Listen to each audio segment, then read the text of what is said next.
I'm so sorry for the confusion. We would wake up at 4:30, would shower, get prepared, like make your bed. When in the beginning of the semester, every student was required.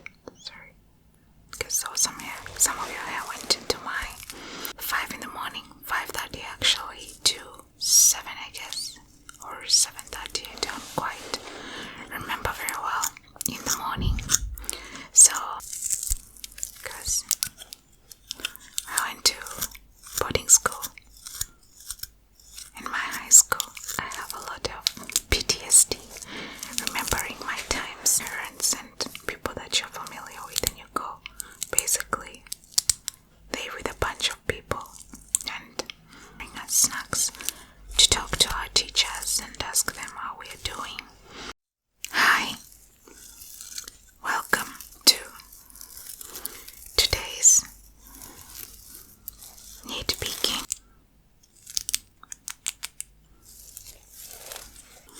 and untangling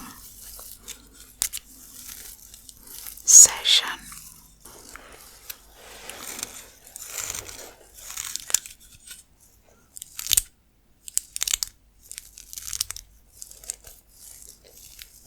Hope you enjoy these tingles.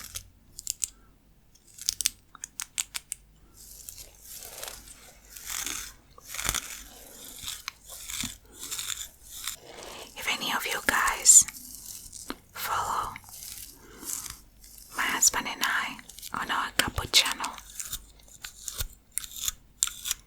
you'll know that in the latest video I had said that I'll try to tell a few random stories of my time in boarding school, because I went to boarding school in my high school, for the best part of my teenage life, really, like since I was 13 to,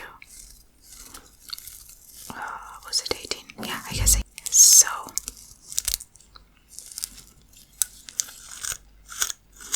let me think of one story. I'm just smiling because most of you guys were so fascinated by the story of me and my best friend Chris. We would skip preps. As I said in the other channel, preps are basically like learning sessions that students conduct on their own and they are held from 5 in the morning, 5:30 actually, to 7 I guess, or 7:30, I don't quite remember very well, in the morning. So, as I said in the other channel, basically, we would wake up at, I guess 4:30. No, would wake up at, yes, sorry, I'm so sorry for the confusion. We would wake up at 4:30, would shower, get prepared, like make your bed, brush your shoes, comb your hair, brush your teeth, organize your things from the night before. If you have some clothes you want to hang out, you take them out, and then we would go to preps from 5:30 to 7. Then at 7 we would go have breakfast, which was porridge, white porridge made from maize flour with no sugar. So basically you are supposed to bring sugar from your home. And in the beginning of the semester, every student was required. Sorry, because there was some hair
was really crazy because if you get sick over the weekend, then nobody's there.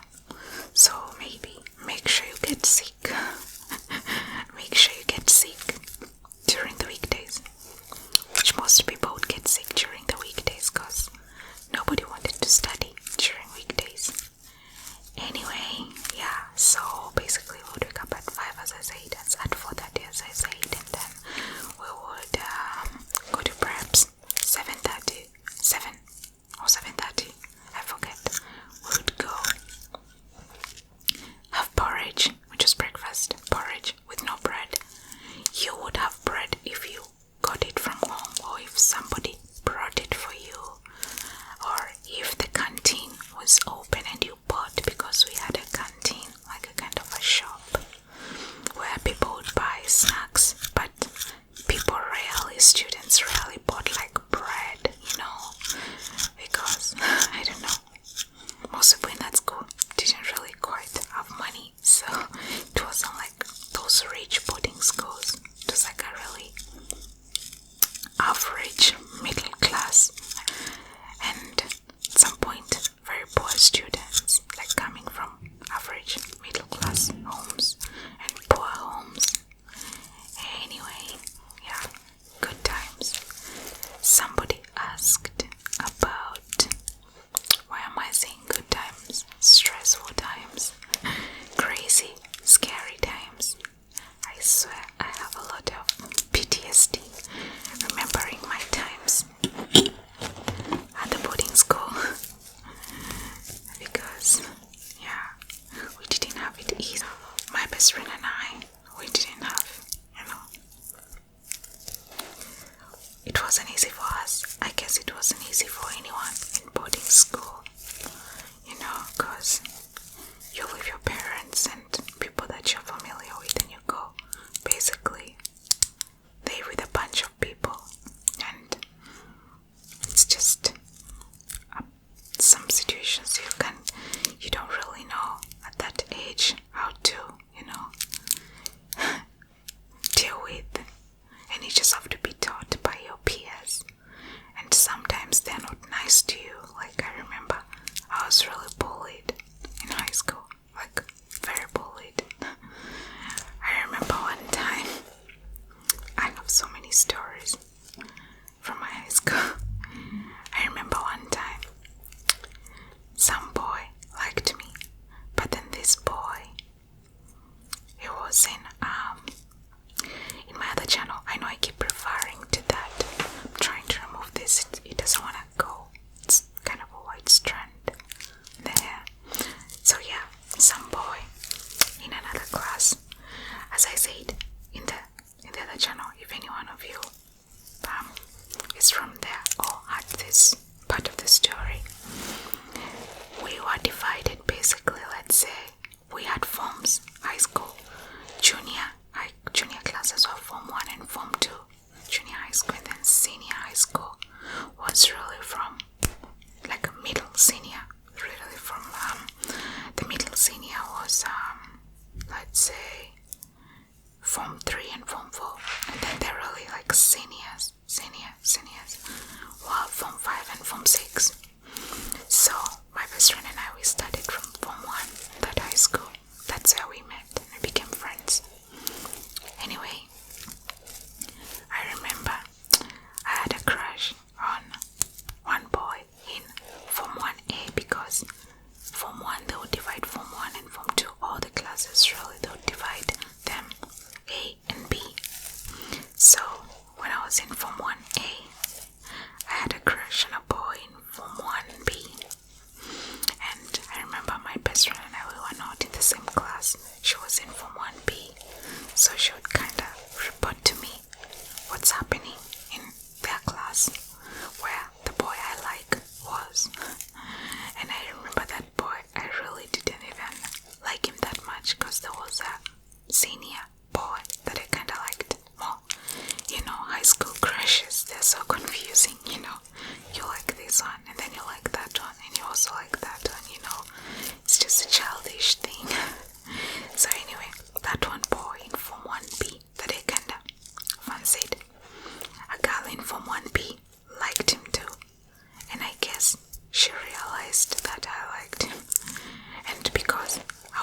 prettiest in high school. I mean,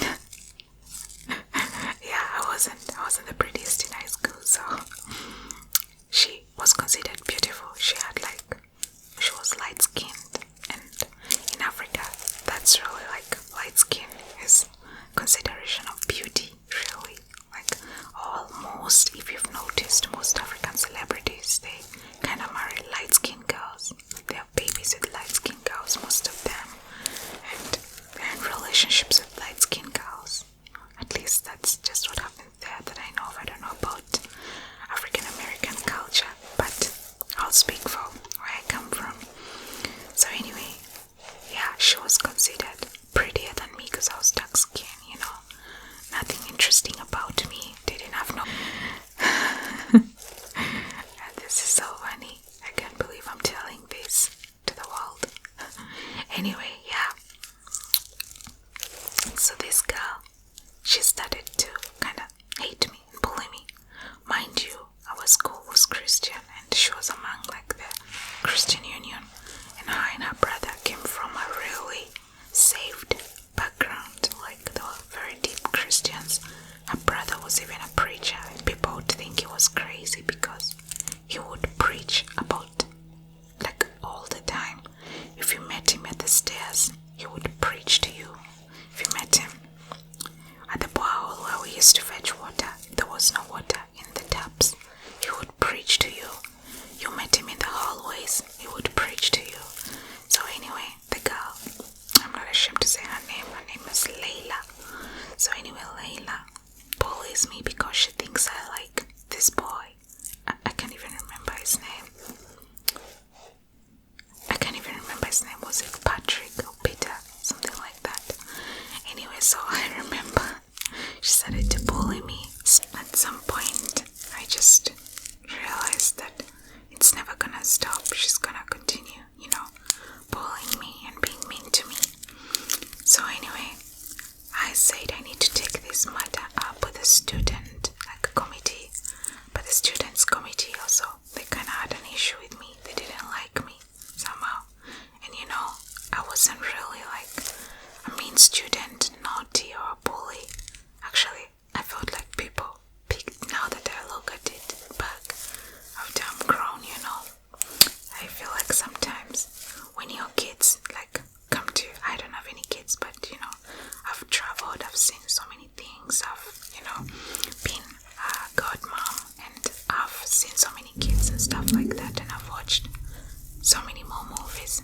I kind of have a clear understanding that if your child maybe tells you that nobody likes me or they are not nice to me, I think you should, as a parent, you should believe it and not just, take it for granted, because I feel, a whole bunch of kids can turn on your kid and not like your kid, and you might think, come on, that's not true. Nobody likes you in the whole school.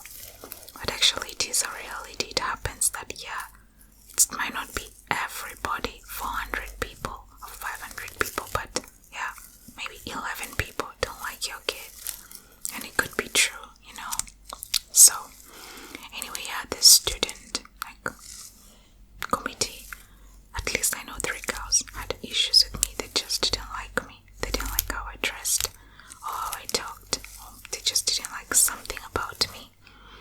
And they were the ones leading the student committee, and 2 were seniors from 5 and 6, and 2 were from our class.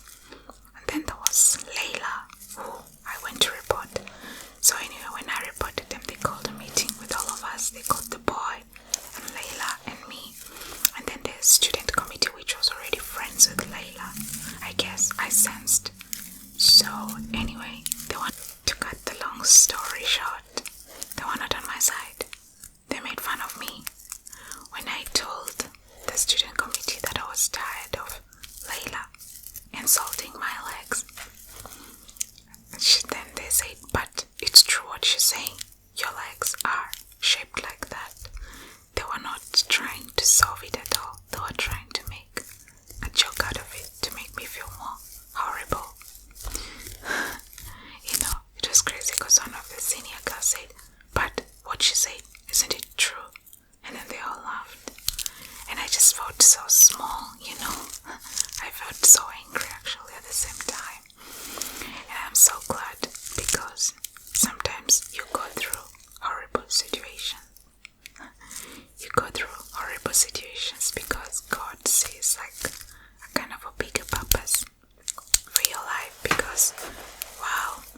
has been so good to me. He's been, gracious. He's favored me so much. And I'm so thankful for that. It's something I don't take for granted. Now, the last time I had Layla actually didn't come to the senior year. Like, she didn't come after, like, junior. How do I call that? Junior, senior? I don't know. Like, Form 3 and 4. You graduate, and then it will determine if you can continue to Senior 5 and Senior 6, which are really like the highest senior classes. So after Form 4, she didn't come back. I heard that apparently she got pregnant by some older guy, and she lived like so horribly, and she lived such a horrible life, and I was so